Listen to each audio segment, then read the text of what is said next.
بسم الله الرحمن الرحيم الحمد لله رب العالمين والصلاة والسلام على رسول الله وعلى آله وصحبه أجمعين. Welcome to episode 9 of the series Leadership Lessons from the Sunnah of the Prophet Muhammad sallallahu alayhi wasallam.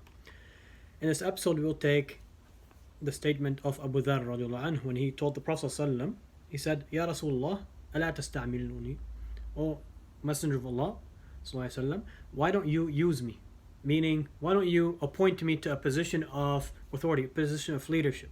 Use me, meaning use me by appointing me to a leadership position or a position of authority, where he puts him in charge of something.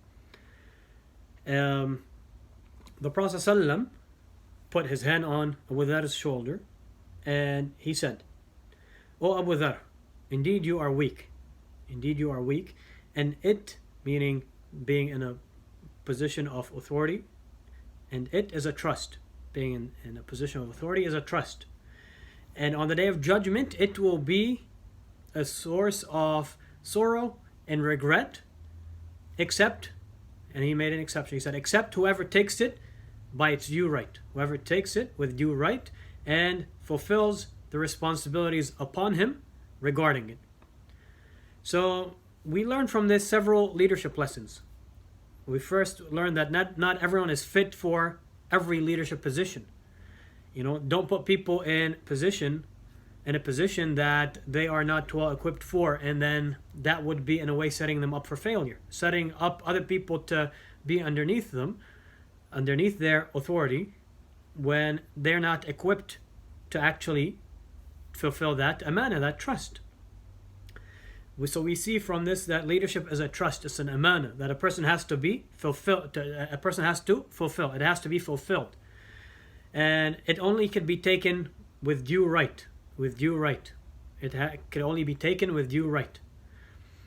And as we know that if a trust isn't fulfilled, then on the day of judgment, leadership or being in a position of authority will be a source of regret on the day of judgment for the person who did not fulfill the responsibilities that they have towards those whom they're put in charge of. And we also see from this that good leaders understand that and don't usually seek it out. Good leaders don't usually seek out leadership. People don't usually seek out positions of authority. We see that from the Khilafah. Once the Prophet ﷺ passed away, we see how Abu Bakr radiallahu anhu was appointed as a Khalifa, and we see how he didn't really want it. He wasn't running after. He wasn't just jumping and diving into it, wanting it, but rather the companions radiallahu anhum appointed him because they saw in him that he was well equipped for this amana, to fulfill this trust. And so it's important, good leaders understand this because it's important for people not to jump into things.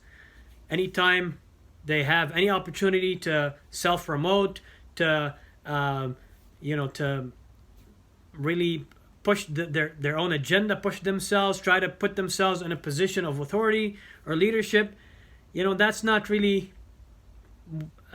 what good leaders do, because they realize how much of an amana and of a trust it is. So they're hesitant. They don't jump in. It's usually people are pushing them into that position because they're the best equipped to fulfill that amana, that trust, and to be able to fill that position or fill that role of leadership and authority. And we also learn a very important lesson, leadership lesson from this hadith, that being a good person doesn't automatically equate to being a good leader. Abu Dharr radiallahu anhu was a great companion of the Prophet ﷺ, was a very righteous person. Yet, that doesn't mean someone who's good, who's righteous, automatically becomes fit or well equipped to be in a leadership position, who's entrusted with the affairs of other people. So people fall into this trap a lot of times. They automatically assume that someone who's a righteous person automatically is a good leader. And that's not the case. Of course, someone has to be a righteous person to be able to be a good leader, but just because they're righteous doesn't mean they automatically become a good leader. And we learned that from this hadith. And the Prophet ﷺ was able to recognize from amongst his companions who is best fit for each role and responsibility in each position. Some people might not be good for certain tasks, but they might do an excellent job in something else, and vice versa. So not everyone is going to do well in every single role or aspect of things.